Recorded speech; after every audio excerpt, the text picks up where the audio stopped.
Hi, I'm John McAuliffe, Chief Marketing Officer of VFM Leonardo, and welcome to VTV. VTV has been produced for hotel e-commerce, marketing, and sales professionals to provide insights, knowledge, and learning from industry experts on how to extract more value from a hotel's presence on the internet. Each week, I will interview an industry expert on a single topic.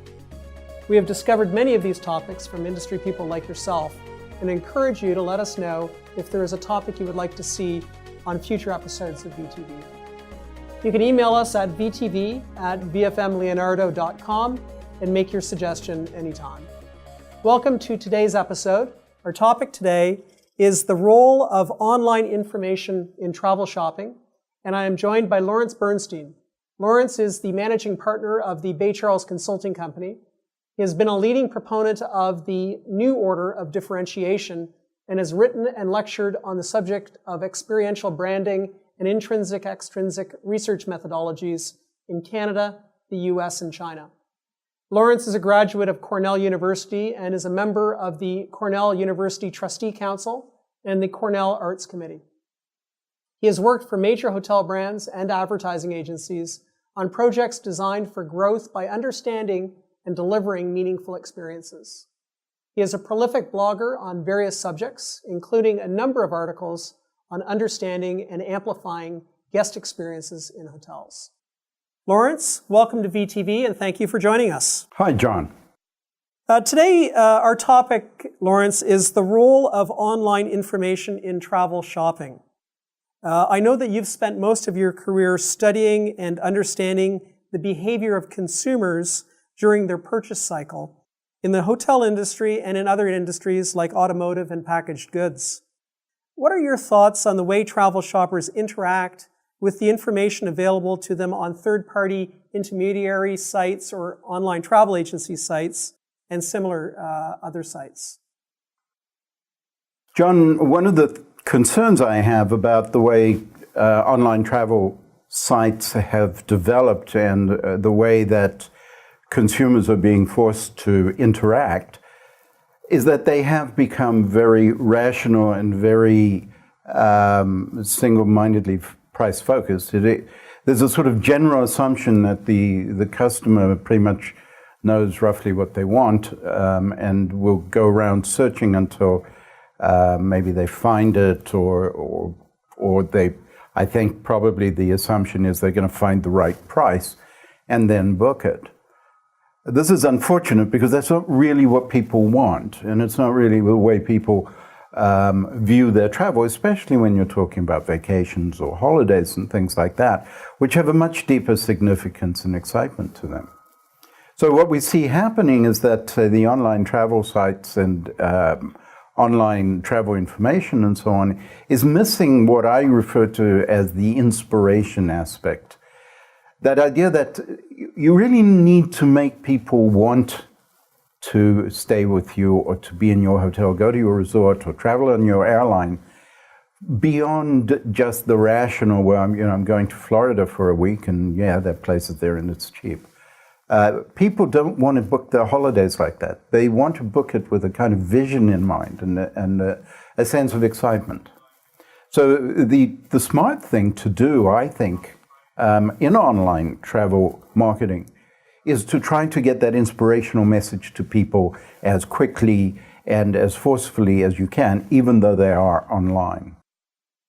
It's interesting. I had read a recent Forrester study that talked about a large percentage of people, I believe it was 56% of people, consider travel as an area in which they would indulge themselves. And we've talked about previously that experiences are the new luxury, if you will, and that what people are looking for is not necessarily travel, but the travel experiences.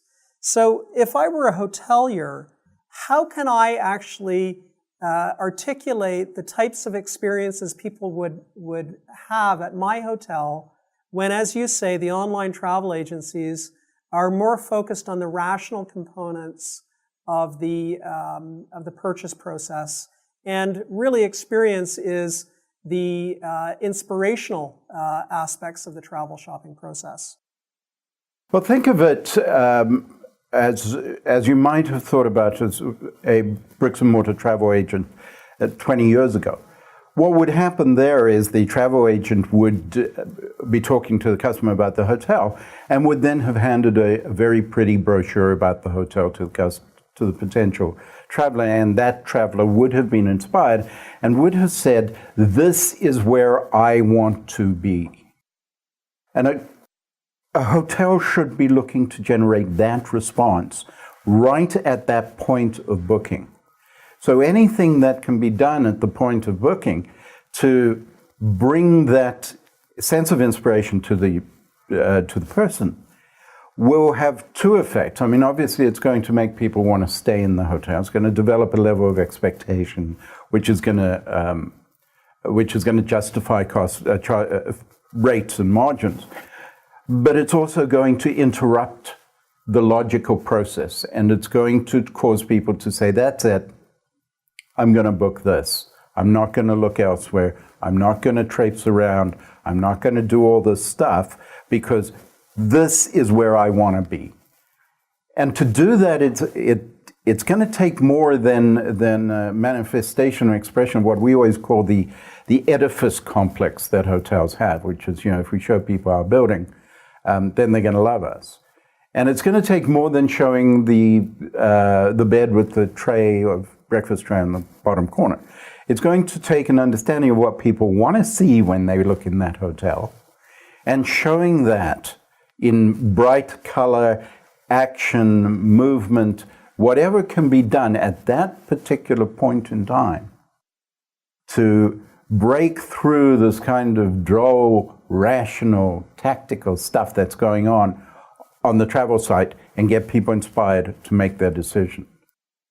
It's interesting. It's I've heard this from yourself and a number of other people that have been on our program, and it's that whole ability to inspire people. I like how you had articulated it there, that inspiration will actually interrupt the logical process, which in turn creates an action that people want to stay at your hotel. And certainly the ability to inspire people is much greater when you can actually appeal to more senses than the more senses that you appeal to, the more inspiration that you're going to be able to provide to them. So I hear what you're saying from the standpoint of being able to do more than just show photos of an empty room. So as a hotelier, what can I do tactically in order to get that inspirational message out to the travel shopper when they're on an OTA? I think we live in the 21st century. It's not entirely impossible to put video on a video link on your listings on the online travel sites. It's not impossible to ensure that the 360-degree views of the rooms of the hotel are interesting and are done parts of the hotel that people might be interested in. It's not impossible to think that all of the stuff that you talk about the hotel really comes at it from a point of view that might actually be interesting to the person who's looking for their travel. It's not impossible to think of actually having different videos for people who have different experiential expectations. I mean, there's a different. If I'm going to a place with kids, I don't want to see necessarily the same pictures of the place as if I'm going there as an adult with my partner. A hotel would be really well advised to actually have two of these things, so that they can inspire me to want to be there for what I want out of the experience, and not not kind of burden me with the pictures of what other people want out of the experience, which may in fact work against it. Yeah, it's interesting. You bring up a very interesting point that we've heard before, and that is to focus your video story, if you will, more on the experiences versus the product or the service that the hotel provides. We heard one of our guests one time say, don't show me an empty room, show me a room in which that I can see other people experiencing what I want to experience. And I certainly think that your insight and your counsel on even the tactical level of, why not have multiple videos that are based on the types of guests that you have coming into your hotel and based on the types of experiences that they want to deliver is a way of inspiring people on a more relevant basis. Lawrence, again, another very informative and insightful conversation with you. Again, we thank you for joining us on VTV and look forward to another time that we have you on our show. Great. Thanks for inviting me, John. To all the viewers out there, be sure to visit vtv.vfmleonardo.com and post your comments. Tune in next week for more from another industry expert.